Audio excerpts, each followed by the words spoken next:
Hi everyone, and welcome to this episode of OneTake. Essentially, what I do on these is, get questions from David, get questions from the Twitterverse, and I answer them all in one take. So it's live, it's happening in real time, and I essentially have to think on my toes. And yes, we do it all in one take. And even the questions I get off of Twitter, David doesn't tell me which one I'm going to be answering until he springs it on me to keep it keep me on edge. So thanks to everyone for watching. David, whose question am I answering? Am I answering one of yours? What's going on? So yeah, we have someone from the Twitterverse, but Okay. First off, I'm loving the jacket, the Tradecraft jacket. Yes, Showing yeah. some Shout out to Tradecraft, for a really nice jacket. There's always great swag that they give out, and also some of the amazing stuff they're doing. And very funny, this me and David actually met at a Tradecraft event. So check them out. You can follow them here, and David put a link down to their website at the bottom. They're doing great stuff. Yeah, we'll do. So the question is, and it comes from Fred Heaton. My man, I like that guy. So he starts off with a statement saying AI helps lawyers focus on what we do best, / what machines aren't strong at. Then his question is, how do you describe that zone of most value humans add? Okay, great question. So, first of all, for those who don't follow Fred, you should check out his Twitter handle right here. Me and Fred actually met very early on in the development of ROSS. Fred was and is still obviously involved with the Futures Initiative of the Canadian Bar Association, and they put out a tremendous report for those folks out in legal tech who are forward thinking. David, if you could put a link to it, it's fabulous. I really love it. So check it out. And Fred's just A+, fantastic person. So really happy to chat and answer his question.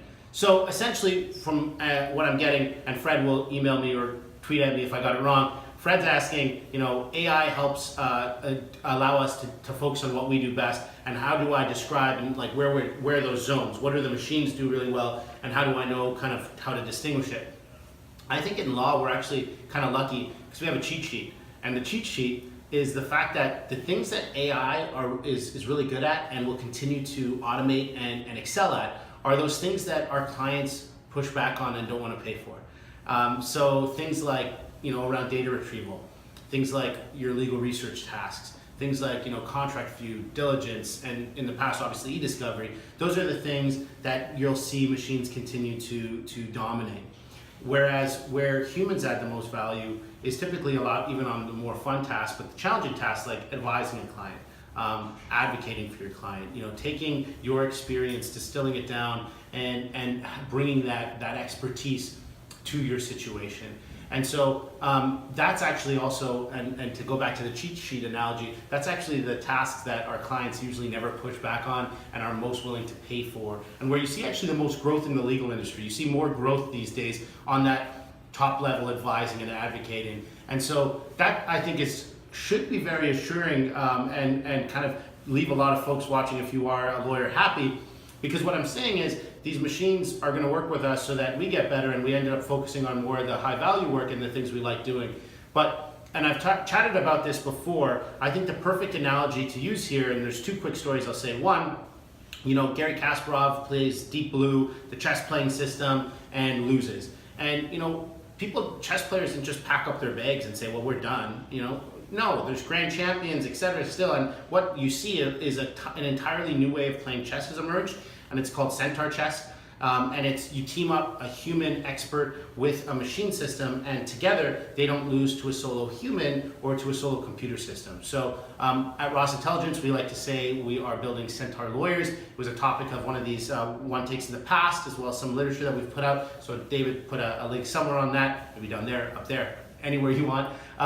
Also, the other story, so I'm going to build on that, is what you saw recently with AlphaGo. So you had DeepMind play the world's best Go player, and what ended up happening was the computer system played a move that most experts, and were watching it, were like, this is a crazy move, why would you do that? Turns out that the machine system, through analyzing and learning off of all the data of past games, came up with a new strategy. And what was most exciting about it is it ended up beating the human player in that game, but in the future, human expert Go players are now using that strategy. And so the machine has had to learn new strategies, which has now pushed the human players into a new level. So it's essentially advanced the playing of a game that's been around for 3,000 years. So I am super excited about that, and why I bring this all up is I see the same thing happening in law. You're going to have a situation where the human lawyers are teaming up and we're going to bring the best out of each other, and so it's a symbiotic relationship. It's an exciting relationship, and so that's the way I see it. And don't forget, the real easy way usually to use a cheat sheet, ask yourself, my client's willing to pay for this? Do I usually get pushback on that? That's usually where you're going to see AI, and it's kind of a really serendipitous thing for law. It's actually really shows you that AI can lead to increased profits and you being able to do more and have more of an impact. So that's it on this episode. David's looking at his clock, so that means I gotta kind of wrap things up. Fred, thank you for your question. For anyone else out there who wants to ask a question, you can email, you can send it in via Twitter. Send me a carrier pigeon too, maybe it'll find me. But anyway, get your questions in. And once again, shout out to Tradecraft. Thanks for the great swag, and take care.